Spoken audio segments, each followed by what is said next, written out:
Pasakėlės iš Rusio. Šiam pasakėlė apie didžiąją geopolitiką, apie karą Ukrainoje, apie Rusijos agresiją karo. Aš kalbėsiu apie tris pagrindinius teiginius. Tai pirmas teiginys yra tai, kad Rusija, mano giliu įsitikinimu, nenori nutraukti ugnies. Antras, kokia išeitis, mano giliu įsitikinimu, yra viena – duoti Putinui snukį. Ir trečias ką daryti Lietuvai, kaip jai gyventi šalia kaimyno, kuris tik ir svajoja, kaip užgrobti jos žemes, kaip padaryti taip, kad Lietuva taptų jos įtakoj, kad Lietuva taptų Kremliaus vasalu. Taigi pradėkime. Kaip žinote, vakar įvyko derybos tarp Putino ir Trumpo. Daugelis žmonių laukia šitų derybų, daugelis žmonių tikėjosi, kad bus kažkokie tai rezultatai, kad situacija kardinaliai pasikeis, kad pasimatys šviesa tunelio gale, kad ugnis bus nutraukta greituoju laiku. Tačiau situacija parodė, kad jinai yra kur kas sudėtingesnė, negu mes visi galvojame. Aš noriu, kad jūs suprastumėte, kaip viskas vyko ir ką aš jums noriu pasakyti. Taigi aš paminėsiu, kaip vyko tos derybos ir kas vyko po tų derybų, kokie pasisakymai, kokie reagavimai, kokios reakcijos buvo visų skirtingų šalių. Taigi, pirmas, kaip nebūtų keistas, po derybų pasisakė Putinas. Šiaip tai Rusija, Kremlius pasisako po to, kada kita šalis pasako savo nuomonę, savo įžvalgas ir tik po to, tai būna diena praeina ar 2 dienos, pasisako ir Kremliaus koks nors atstovas, o kartais netgi ir jo šeimininkas. Šį kartą taip nebuvo, šį kartą pasisakė iš karto, ką tik išėjęs iš pokalbių kabineto. Taigi, ką pasakė Putinas? Putinas pasakė šios dalykus. Rusija yra pasirengusi dirbti su Ukraina dėl memorandumo, kuriame yra įtrauktas ir ugnies nutraukimas. Kontaktai tarp derybinių grupų atsinaujino Stambule. Jis išgirdo Trumpo poziciją dėl karinių veiksmų nutraukimo. Kokia didelė laimė, džiaugsmas. Būtina išdirbti efektyvesnius kelius link taikos, sako Putinas. Pokalbis buvo konstruktyvus. Abi pusės turi rasti kompromisus, kurie tenkintų abi pusės, o Rusijai svarbiausia panaikinti šios krizės pradinės priežastis. Taigi, gale jis nurėžė visą tai, ką jis pasakė pačioje pradžioje. Ir tapo viskas aišku. Pirma užduotis Rusijos yra tai, kad turi panaikinti šios krizės, kaip jisai vadina, karą, kada žūsta 100 000 žmonių, pradinės priežastys. O tos pradinės priežastys, jūs labai gerai jas žinote. Aš tik paminėsiu vieną. Jame esame ir mes, Baltijos šalys. Pagal jį Baltijos šalyse neturi likti NATO, neturi likti kitų šalių karių, karinės technikos ir jokių karinių bazių. Šios šalys turi tapti Rusijos įtakos zonomis. Tokiu būdu Rusija jausis saugi. Taip mano Putinas ir siekia šio tikslo. Tai yra viena iš priežasčių. O tos priežastys eina ne tik Baltijos šalys. Tai yra ir Bulgarija, ir Rumunija, ir Lenkija. Ir dabar, kaip aš suprantu, atsirado Suomija, kadangi jinai tapo NATO nare. Taigi, niekas šiandien ypatingai nepasikeitė. Kitas dalykas svarbus, kurį reikia pabrėžti, tai, kad einant į tą pokalbį su Putinu, visi tikėjosi, ir Trumpas taip sakė, Baltieji rūmai taip kalbėjo, kad bus kalba apie ugnies nutraukimą. O pasirodė, kad kalba vyko apie kažkokį tai memorandumą, o tame apie to memorandumo, ne tik kas tame turėtų būti memorandume, bet apie to memorandumo sudarimo principus. Matyt, apie tos principus kalbės 2, 3 ar 4 mėnesius, kol prieis prie pačio memorandumo. Ir sako Putinas, kad tame memorandume yra viena dalis ir ta dalis yra apie ugnies nutraukimą. Taigi čionais buvo pasisakymas pačio Putino, kur matome 2 dalykus. Putinas nenori nutraukti karo ir nesiekia šito. Ir antras dalykas, Putinas vilkina procesą dėrybų. Jis nenori prarasti Trumpo pasitikėjimo. Jis nori išlaikyti su Amerika gerus santykius. Ir einame toliau. Nepraėjo nei 2 valandos ir Trumpas nepasisakė, kaip dažnai būna, kaip jisai po pokalbio iš karto trykšta džiaugsmu, geroje atmosferoje, išreiškia savo nuomonę dėl pokalbių su vienu ar kitu pasaulio valstybės lyderiu. Šį kartą jisai tylėjo apie 2 valandas ir ne žodžiu pasisakė, o parašė savo socialinėme tinkle. Jis parašė tai, kad Ukraina ir Rusija nedelsiant pradės dėrybas dėl ugnies nutraukimo. Pokalbis buvo labai geras. Ukraina ir Rusija pradės dėrybas dėl ugnies nutraukimo ir kas yra labai svarbu, dėl karo nutraukimo. Sąlygas aptars abi pusės, taip turėtų būti todėl, kad tik jie žino dėrybų detalės, apie kurias niekas kitas nežino. Rusija nori prekiauti su Iranu. JAV taip pat nori prekiauti su Rusija. Bendradarbiavimas tarp vienos ir kitos šalies sukurs itin daug darbo vietų ir kurs gerovę kaip vienoje, tai kitoje valstybėje. Tegul procesas prasideda, Vatikanas dėryboms yra tinkama vieta, sakė Trumpas. Na ką mes iš šito pasakymo, iš šito tiksliau parašymo galime pasakyti tik tiek, kad nieko gero jis nepasakė. Joks rezultatas nebuvo pasiektas. Jisai kalbėjo apie dėrybų pradžią kažkokių tai, kaip žinote, tos dėrybos jau prasidėjo, vargais, negalais, kokios jos ten bebūtų, bet dėrybinių delegacijos susitiko Stambule. Jos jau prasidėjo, tad kad nedelsiant joms prasidėti tikrai nereikia. Na, bet tai buvo pažymėta. Kitas dalykas, buvo kalbėta apie prekybą su Rusija, kad Rusija šauni šalis, kad reikia daryti tai, kad jinai turtėtų, kad ten būtų daug darbo vietų. Vienu žodžiu, tai yra antra dalis, kuri tikriausiai Trumpui yra kur kas svarbesnė ir geresnė. Kągi po visų šitų pasikalbėjimų pasakė Zelenskis? Ogi pasakė tai. Trumpas mano, kad Rusija yra pasirengusi ieškoti kompromisų, o jam svarbiausia yra tai, kad šalys sėstų prie dėrybų stalo. Noriu pamatyti ugnies nutraukimą kaip pirmą žingsnį, sako Zelenskis, kuriuo Rusai pademonstruotų savo ketinimų rimtumą. Išvesti mūsų kariuomenę iš teritorijų niekas nepradės. Tai mano konstitucinė pareiga. Jokių ultimatumų, niekas netiduos žemių, savo žmonių, savo namų. Aš nežinau, kokie tie principai memorandume. Jeigu Rusija reikalauja mūsų išvesti kariuomenę iš teritorijų, kurias jie pripažįsta savo, tai reiškia, kad jie nenori nutraukti karo. Todėl, kad jie puikiai žino, kad Ukraina taip niekada nedarys.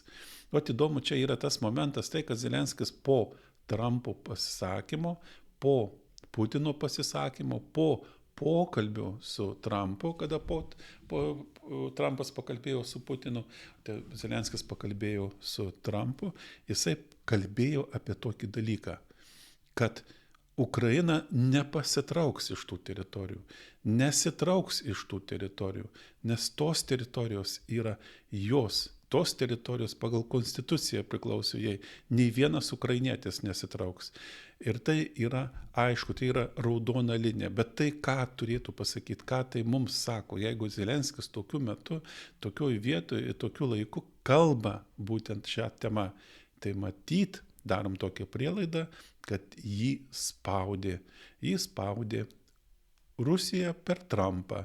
Atiduok teritorijas, patrauk savo kariuomenę, nes tos teritorijos yra Rusijos, Chersona ir visos kitos, Chersonos miestas ir taip toliau ir panašiai. Atiduok jiems. aš tik taip įsivaizduoju, nes aš kitaip nesuprantu, kodėl Zelenskiui būtent šiuo metu ir šiuo laiku po šitų Trumpo ir Putino pokalbio būtent reikėtų pasisakyti šią temą.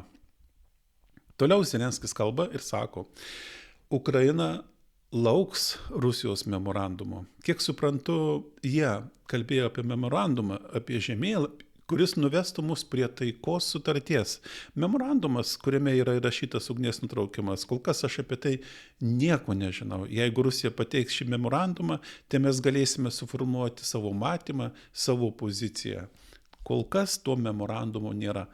Bet tas memorandumas, kai žinote, jau jis buvo minėtas ne vieną kartą. Jį minėjo ir tas Rusijos delegacijos vadovas Medinskis, istorikas ir rašytojas, ir jį minėjo JAV valstybės sekretorius Rubio apie tą memorandumą. Niekas jo nematė, niekas jo nežino. Tipo jisai yra dabar ruošiamas, jisai ar jo principai ruošiami, neaišku. Vienu žodžiu, jo Ukraina laukia, neatmeta, jinai skaitys, jinai žiūrės. Kągi ES lyderiai, ES lyderiai pasakė, pasikalbėję su Trumpu ir išgirdė žinias. Tai Uršula, Europos komisijos prezidentė, socialiniuose tinkluose padėkojo Trumpui uždedamas didelės pastangas pasiekti taiką Ukrainoje. Ir pasakė, ir parašė, labai svarbu, kad JAV pasiliktų procese, neišeitų iš jo.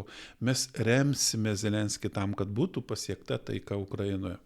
Suomių prezidentas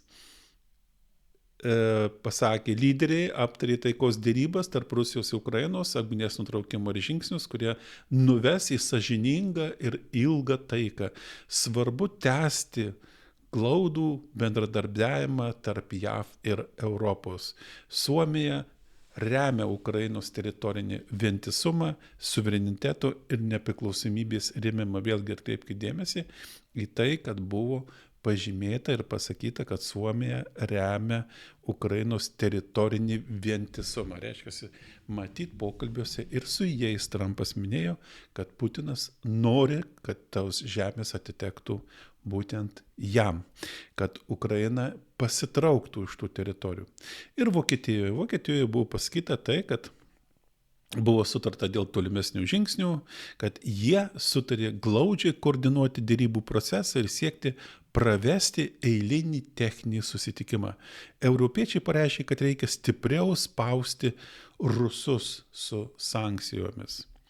Kągi parašė Financial Times iš karto po to, kas įvyko, praėjo keletą valandų, pasisakymų ir taip toliau, ir išėjo straipsnis. Ir ten buvo keletas tokių teiginių. Pirmas, Europos lyderiai pasimetė ir nustebė, kad Trumpas nesiruošė spausti Rusijos, Kremliaus šeimininko. Čia įdomu yra tai, kad prieš tai buvo pasakyta ir Europos lyderių apie tai, kad iki sekmadienio vakaro ten turėtų būti nutraukta ugnis. Jeigu nebus nutraukta ugnis, tai mes, lyderiai Europos, vakarų Europos, kartu su JAV, tokias sankcijas taikysim ir įvesim naujas Rusijai, kad mažai nepasirodys. Atėjo tas sekmadienio vakaras ir nieko ten neįvyko. Įvyko naktinis Putino pasisakymas.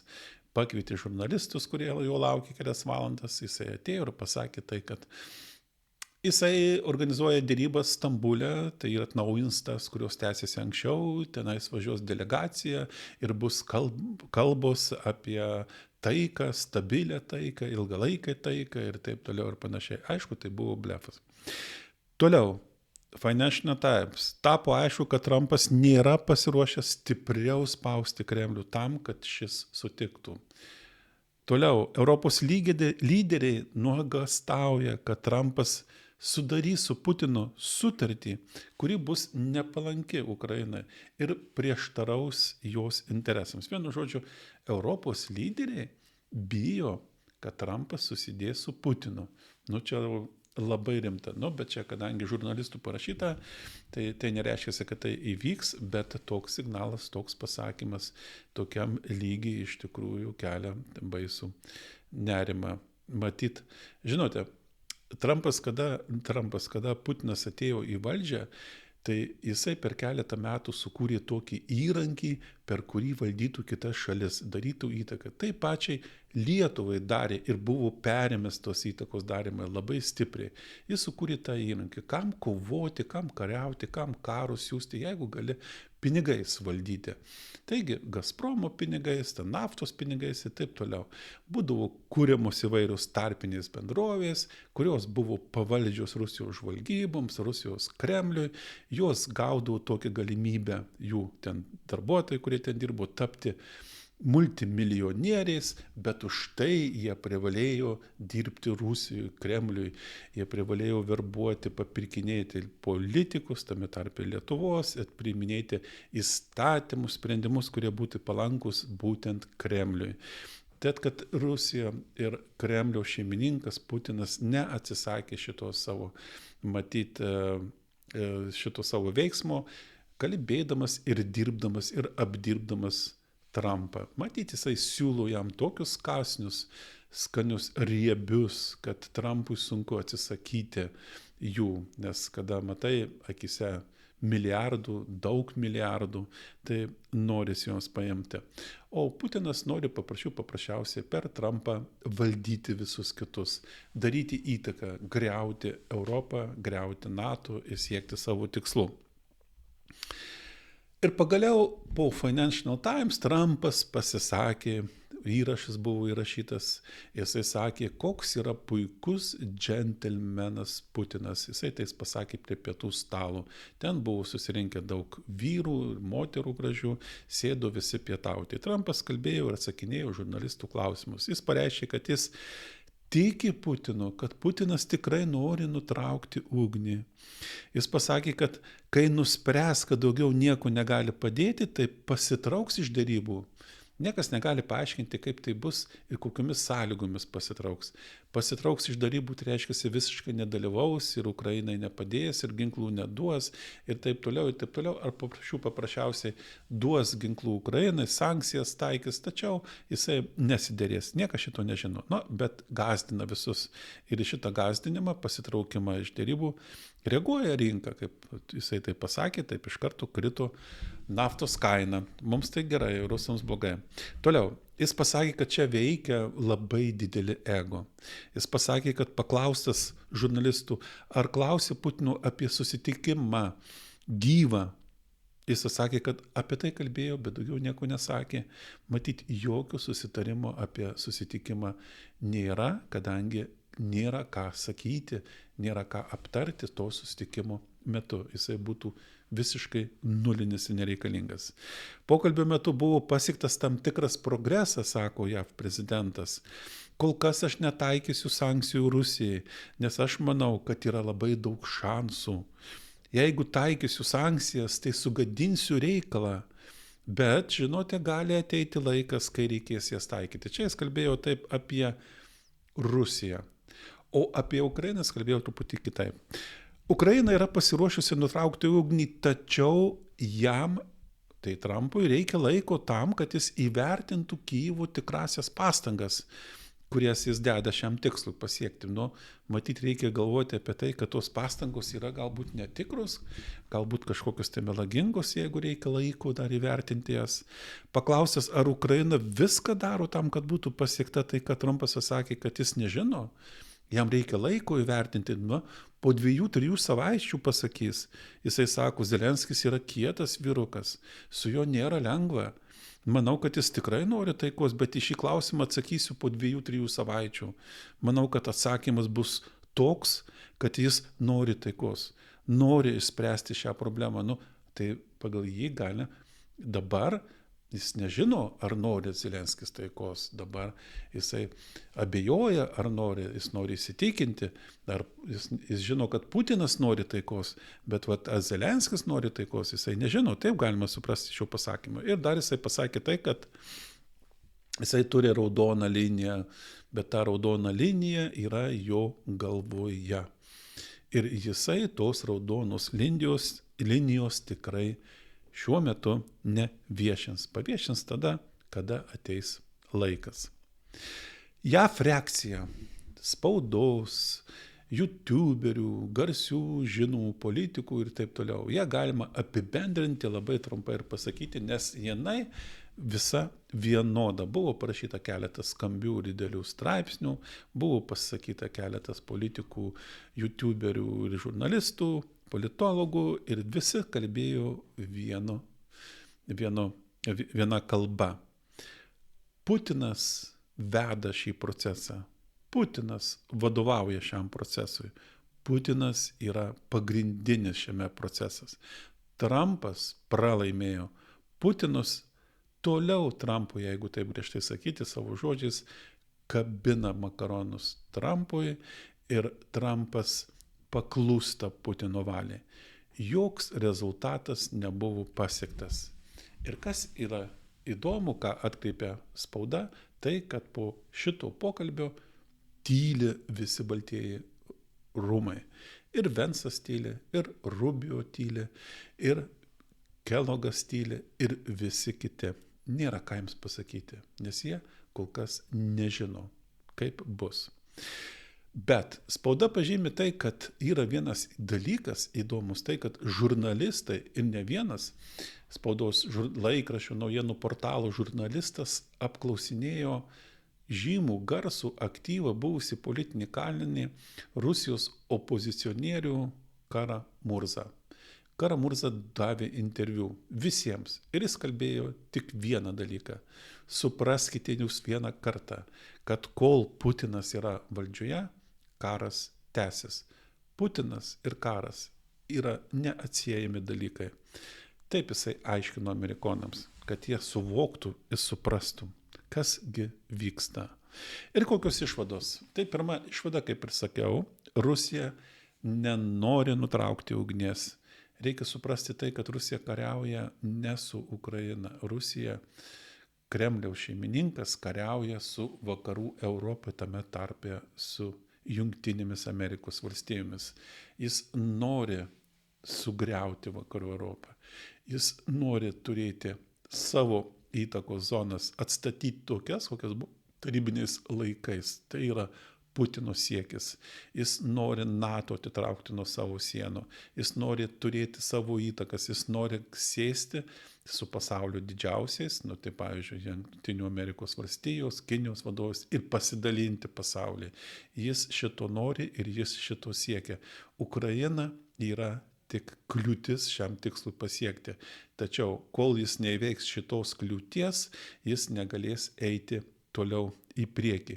Taigi, jam dėrybos dėl taikos nereikalingos. Jeigu jos reikalingos, tik tam, kad jis galėtų tempti gumą. Jo kariuomenė ruošiasi vasaros puolimui, masiniam puolimui ir jis tikisi, kad iki rudens pasieks labai rimtų rezultatų. Antra, kokiagi išeitis yra? Išeitis yra vienintelė. Tai pirmas dalykas, vakarai kartu su Jungtinėmis Amerikos valstijomis mes turime galų gale pagaliau taikyti naujas, itin griežtas ir esamas griežtinti sankcijas Rusijai. Šitos sankcijos turi tapti veiksmingos. Negali būti jokių išimčių, negali būti jokių apėjimų, negalima užsimerkti, jeigu pačios valstybės ES perka iš jų tas žaliavas, moka didžiausius pinigus ir taip toliau ir panašiai. Sankcijos turi duoti veiksmingą rezultatą. Ir antras dalykas, Europa ir Amerika turi duoti Ukrainai ginklų tiek, kiek jai reikia. Ir visų rūšių, ir pačių netgi veiksmingiausių, toliausiai lekiančių ir taip toliau ir panašiai. Ukraina turi būti perpildyta ginklais tam, kad jį galėtų apsiginti. Ir tik tokiu atveju, kada Putinos tas puolimas nepasieks rezultato, kada Putino ekonomika kris ir turės labai rimtų problemų ir nelabai galės kainą finansuoti ir taip toliau, kada Putinas savo politiką šitą praras autoritetą ir reputaciją savo visuomenės akyse, tada Putino režimui pareis galas. Ir tuomet galima tikėtis tai, kad Putinas matydamas tą galą pamatys vieną išeitį. tai yra sėsti už derybų stalo, nuleisti galvą ir sutiktų su tom siūlymais, kurie jam buvo ir kurie jam dabar yra. Trečias, Amerikos nurašyti nereikia. Aš dabar irgi, kada žiūriu ir skaitau apie JAV prezidentą, tai man susidaro įvairia nuomonė, kaip bangos. Tai būna, aš labai žaviuosi, esu jo patenkintas ir primamais sprendimais, o būna, kad po kelių dienų aš keikiu jį, man nepatinka ir jo sprendimai visiškai nepriimtini. Po to vėl viskas kartojasi, kad neturiu aš dar kol kas tos nuomonės galutinės, bet ir negaliu sakyti, kad yra viskas labai blogai.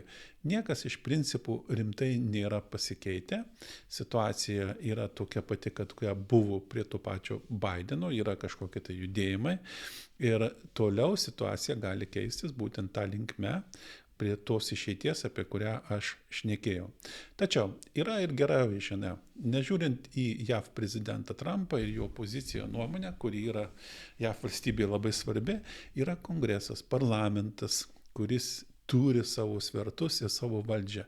Jie jau prieš kelias dienas surinko 77 balsus įstatymų projektui priimti, kur numatyta drakoniškos sankcijos Rusijai, jeigu jas priims, o kadangi yra 77 kongresmenai, kurie tam pritarė, šiuo metu gal yra jau net ir 80, joks prezidento veto nepadės. Kongresas priima šitą įstatymą ir valstybė jį pradeda vykdyti. O ten sankcijos Rusijai numatytos ne žiaurios, bet drakoniškos. Ir tai yra realu. Taigi, dar ne viskas baigta, viskas nusimato, viskas dar yra priekyje ir labai sunku pačiai Ukrainai tokioje situacijoje. Zelenskis yra tikrai kietas vyras, vertas labai didelės pagarbos tam, kad jisai gali atlaikyti tokį spaudimą, judėti į priekį, manevruoti, manipuliuoti ir siekti savo visuomenės tikslų ir ginti jos interesus. Ir ketvirta, o kaipgi mums gyventi šalia kaimyno, kuris nori mūsų užgrobti, kuris nori daryti čia įtaką ir čia valdyti viską. Tai yra 3 variantai. Vienas variantas Lietuvoje buvo labai plačiai apie tai kalbama. 2004 metais netgi mūsų tarptautinių santykių institutas į tai buvo įėjęs, skleidė visuomeniai žinią tokį, kad reikia vykdyti real politiką, reikia žiūrėti realiai į gyvenimą. Mes turim didį kaimyną ir reikia su tuo kaimynu bendradarbiauti. Aišku, kai kur nusileisti, kai kur pripažįsti jo galias, tačiau reikia tai daryti. Real politika tai yra vienintelė išeitis. Tai galiu pasakyti, kad tai yra šūdo gabalas visiškas. Su Rusija bendradarbiauti lygiomis teisėmis kaip lygus su lygiu negalima. Rusija pripažįsta tik savo vasalus. Jeigu tu tapsi vasalu, jeigu tu sutiksi būti klusniu, vykdyti jo įsakymus, vykdyti jų Kremliaus nurodymus ir taip toliau ir panašiai, tada viskas bus ok.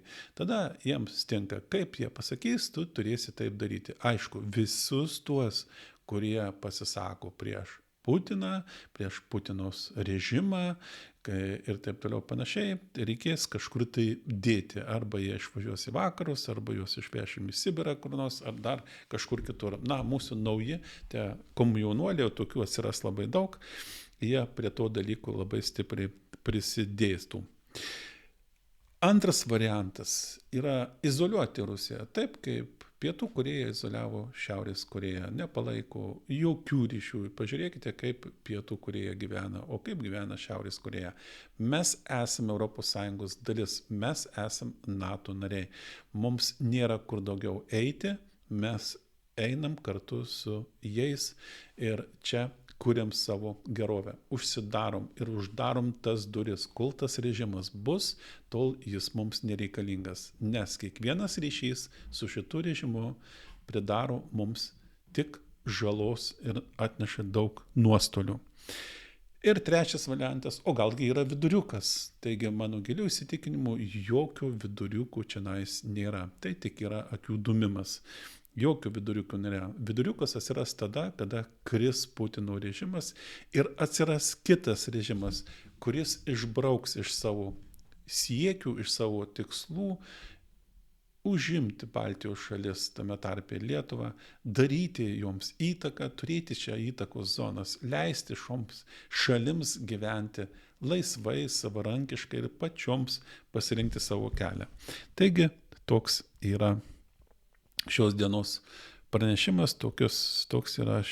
tokia yra šios dienos laida. Ačiū Jums už dėmesį.